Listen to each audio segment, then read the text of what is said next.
In just 47 seconds, $3.6 million in credibility vanished. Kash Patel didn't expect this level of precision. He expected softball questions. Cameras captured everything. The Senate committee room froze. What did Senator Amy Klobuchar reveal that made the most powerful law enforcement nominee in America's recent history crumble before millions of viewers? At exactly 2:47 p.m., on January 30, 2025, the Hart Senate office building buzzed with an electricity that veteran reporters hadn't felt since the Kavanaugh hearings. Committee Room 216 was packed beyond capacity. C-SPAN cameras positioned strategically around the mahogany-paneled chamber, wire service photographers crammed into designated areas, their telephoto lenses focused on the witness table, where Kash Patel sat, adjusting his navy tie for the 100th time. Patel walked in, like an investigator who had seen too many lies, but today he wasn't asking the questions. His FBI badge sat prominently on the table before him, next to stacks of prepared talking points his legal team had drilled into him for weeks. Behind him, rows of supporters filled the gallery, including active and retired law enforcement officers who had endorsed his nomination. The air conditioning hummed against the January cold, but inside tensions ran hotter than a D.C. summer.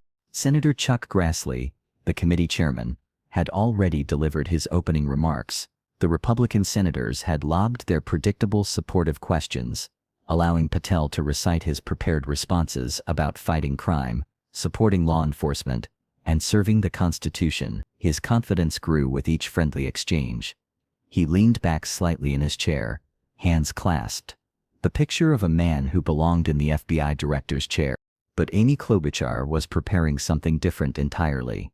The Minnesota Democrat had spent weeks with her staff, combing through Patel's public statements, podcast appearances, social media posts, and book excerpts. What they found was a pattern of inflammatory rhetoric that seemed to contradict everything the FBI stood for. Now, with cameras rolling and the nation watching, she was ready to present her case. Mr. Patel, she began, Her voice cutting through the ambient noise of the packed committee room. Her tone was measured, prosecutorial. She had perfected this approach during her years as a county attorney, and she knew how to build a case methodically, brick by brick. Patel straightened in his chair. Something in her voice told him this wouldn't be another friendly chat about his law enforcement endorsements. You have made numerous public statements about the FBI. Statements that raise serious questions about your fitness to lead this agency. Klobuchar continued, consulting her notes. Let me ask you directly. Did you say that the FBI headquarters should be shut down and reopened as a museum of the deep state? The question hung in the air like smoke from a fired weapon. Patel's media training kicked in. Never confirm controversial statements without context. Always pivot to your strengths. Senator, I believe you're taking partial statements out of context, he began, but Klobuchar cut him off with surgical precision. Mr. Patel, this is from your own words in September 2024. I'm quoting directly from your podcast appearance. You said, and I quote, the FBI headquarters should be shut down and reopened as a museum of the deep state. Did you say that or not? The chamber fell silent. Even the normally chattering press gallery went quiet. Photographers captured Patel's face as it drained of color. His hands, previously clasped confidently, now gripped the edge of the witness table. Senator, without the full context of that statement. Patel's voice faltered slightly. It's a simple yes or no question, Mr. Patel, Klobuchar pressed. You're asking to be head of the FBI. Did you say their headquarters should be shut down and turned into a museum? Chairman Grassley attempted to intervene. Senator Klobuchar, perhaps we could allow the witness to explain. But Klobuchar was relentless. Mr. Chairman, I deserve an answer to that question. He is asking to be head of the FBI, and he said that their headquarters should be shut down. 47 seconds had passed since her first question. Patel was visibly struggling, his jaw clenched. The confidence that had carried him through the morning's friendly questioning evaporated like morning fog under a harsh sun. Mr. Chairman, I am quoting his own words from September of 2024. It is his own words. It is not some conspiracy. It is what Mr. Patel actually said himself.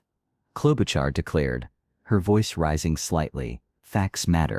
The phrase facts matter echoed through the chamber like a gavel strike. Twitter exploded within minutes. Facts matter began trending alongside Patel hearing. Fox News anchors scrambled to provide context for their viewers. CNN broke into regular programming. But Klobuchar wasn't finished. She had spent too much time preparing this moment to let it pass without full impact. Let me ask you about something else, Mr. Patel. You have what many are calling an enemies list. You dispute that term, but let's use your words. You have a list of what you call deep state officials. Is former Attorney General William Barr on that list? Patel shifted uncomfortably. William Barr was widely respected, even revered by many Republicans. Placing him on any kind of target list would be political suicide. Senator, that's not an enemies list. That's a total mischaracterization, Patel responded. But his voice lacked conviction.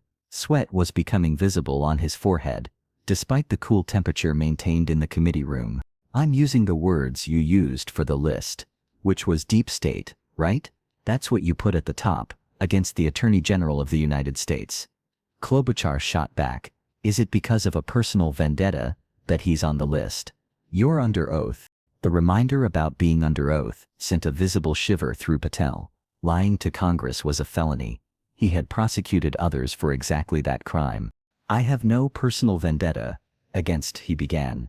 But Klobuchar interrupted again. He said about you that you would never be able to command the respect necessary to run the day-to-day operations of the Bureau. That was in his book. He said you had virtually no experience that would qualify you to serve at the highest level of the world's preeminent law enforcement agency, and that your appointment would happen over his dead body. Is that why you put him on your deep state list? Because he wouldn't break the law for Donald Trump? The chamber gasped. Several Republican senators shifted uncomfortably in their seats. The C-SPAN cameras captured every reaction, every nervous glance, every attempt to look anywhere but at the witness table. Patel's face was now flushed red. Absolutely not, he managed, but his voice cracked slightly on the second word. Klobuchar pressed her advantage like a prosecutor, sensing a guilty verdict within reach. You promoted COVID vaccine reversal supplements, telling people they would reverse or mitigate side effects from COVID vaccines, one scientist said. And I quote, "None of these substances in any form would minimize side effects from a COVID-19 vaccine. That is preying on innocent people. Did you perform clinical trials before making that claim?" I'm not a doctor, so no, Patel admitted, his earlier confidence now completely abandoned. But you did promote this supplement and told people it would reverse side effects from COVID vaccines. Did I give people an opportunity to make an independent choice for what's best for their families? Yes.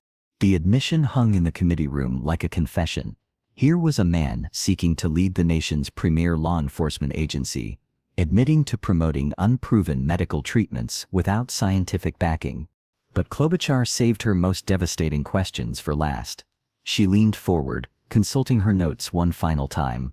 Mr. Patel, you have said that when Trump wins in 2024 and is in power in 2025, we can prosecute Justice Department officials for RICO statute violations, for criminally organizing the United States government to break the law to rig presidential elections.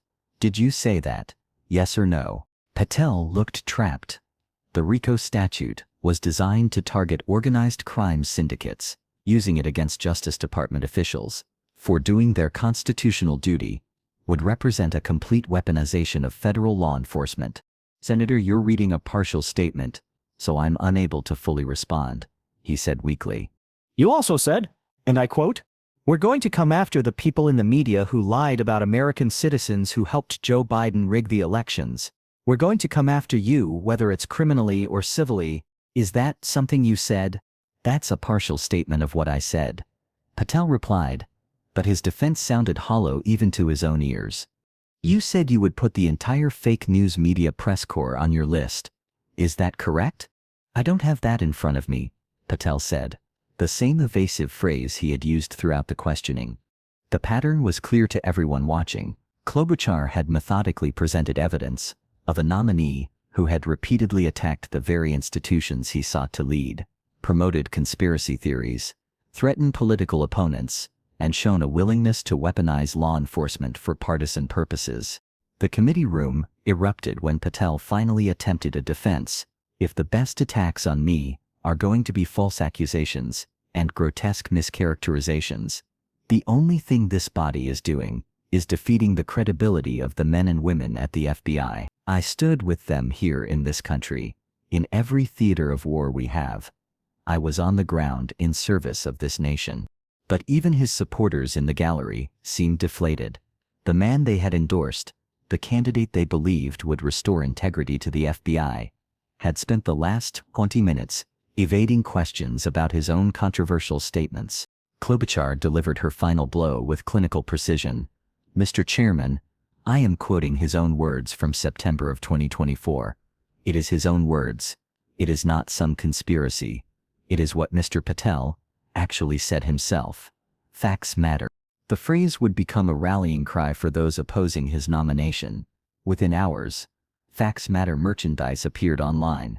The hashtag dominated social media. Late-night television hosts replayed the exchange endlessly. But the real damage was done in those crucial 47 seconds, when Klobuchar first asked about the FBI headquarters museum comment. In that moment, watching millions saw a man who sought to lead America's premier law enforcement agency struggle to defend his own words about dismantling that very agency. The hearing continued for several more hours, but the outcome was already determined. Republican senators who had planned to support Patel began expressing private doubts. Editorial boards that had been neutral called for his withdrawal. Law enforcement organizations that had endorsed him started issuing clarifying statements. 3 days later, facing certain defeat in a confirmation vote, Kash Patel withdrew his nomination to become FBI Director. In his withdrawal letter, he blamed partisan attacks and mischaracterizations of his record, but those who watched Amy Klobuchar's methodical dismantling of his candidacy knew the truth. Sometimes the strongest weapon isn't a badge or a subpoena, it's truth, documented and revealed at the right moment. The FBI would eventually get a new director, one whose own words wouldn't contradict the very mission of the agency they sought to lead. And Amy Klobuchar's 47-second destruction of Kash Patel would be studied in law schools for years to come, as a masterclass in how to hold power accountable to truth. What happens when someone seeking to enforce the law can't defend their own words? If integrity can't survive transparency, was it ever real? The answers were clear to anyone who watched those devastating 47 seconds when facts mattered more than political loyalty. But the fallout was only beginning. Within 6 hours of the hearing's conclusion, internal FBI communications leaked to the Washington Post revealed that current agents were deeply concerned about Patel's nomination. Special Agent Maria Rodriguez, a 15-year veteran who had worked counter-terrorism cases across 3 continents, spoke anonymously to reporters. How can we trust someone to lead us, who called our headquarters a museum? We risk our lives for this agency every day. The leaked communications showed a pattern of worry among rank-and-file agents that went far beyond typical political disagreements. Field office supervisors from Chicago to Los Angeles were reporting that agents felt demoralized by Patel's public statements about the Bureau being utterly corrupt. One supervisor noted, "You can't build trust with someone who has already declared you the enemy." At exactly 8:15 p.m. that evening, former FBI Director James Comey, who rarely commented on ongoing confirmation battles, broke his silence on Twitter. Senator Klobuchar performed a public service today. The FBI deserves a director who believes in its mission, not someone who wants to tear it down. The tweet garnered 2.3 million views within 12 hours. Meanwhile, in Patel's hotel suite 6 blocks from Capitol Hill, a crisis meeting was underway. His legal team spread across 2 adjoining rooms, laptops open, phones buzzing constantly. The damage assessment was brutal. Conservative senators who had pledged support were now reconsidering their positions. Senator Susan Collins released a statement calling the hearing troubling and requesting additional documentation about Patel's public statements. The most devastating blow came from an unexpected source. At 9:47 p.m., Senator Lindsey Graham, usually a reliable Trump ally, issued a carefully worded statement. "While I respect Mr. Patel's service, Today's hearing raised legitimate questions about his approach to leadership. The FBI requires someone who can unite, not divide.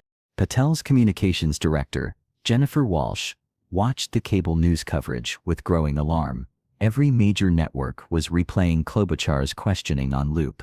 CNN's Anderson Cooper called it a masterclass in accountability. Fox News's Brett Baier, typically sympathetic to Trump nominees, described Patel's responses as evasive and concerning.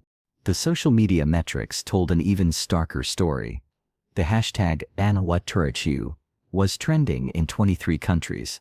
A compilation video of his most awkward moments during questioning had been viewed 8.7 million times across platforms. TikTok users were creating mock museum exhibits for the Deep State Museum, complete with FBI evidence bags as display cases.